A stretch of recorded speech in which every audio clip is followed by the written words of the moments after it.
This is a story about a month I remember every single day in. The moon in white plaza puddles swelling like a false promise, its wobbles made holier by our touch.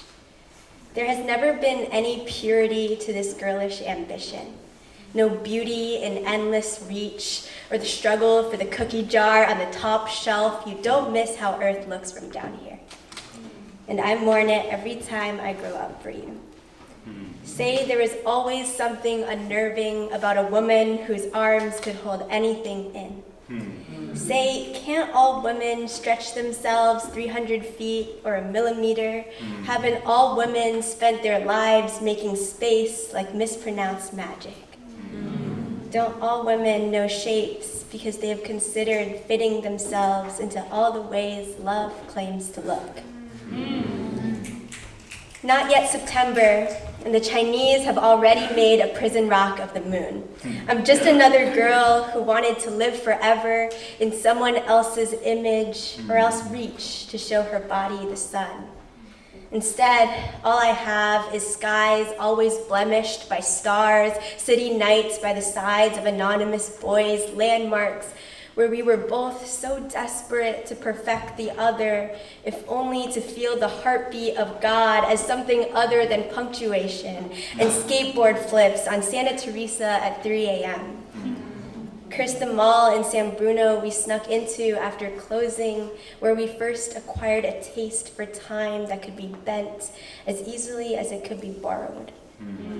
We both held a happiness that could only ever be remembered, yet was untouchable in the moment, no matter how far our fingers were willing to go to feel it.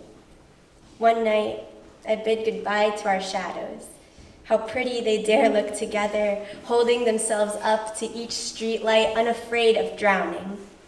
I've spent too many nights painting the walls of your room with a language you wish you were sure belonged to you, to not realize that maybe elastigirl's superpower is actually restraint, or other synonyms for motherhood. Every girl's gotta grow up sometime, and spreading myself out has never been enough for you to see me. I've spent my whole life practicing this savage domesticity on a body that will always want more. Sleeping like a seedling, trying to forget its constant ache for light and electric nightmares of the word potential. Someday, I shrink my arms to fit my own body and not someone else's. Someday, I curse you for trying to prolong something you have long taught me how to let go of. Wow.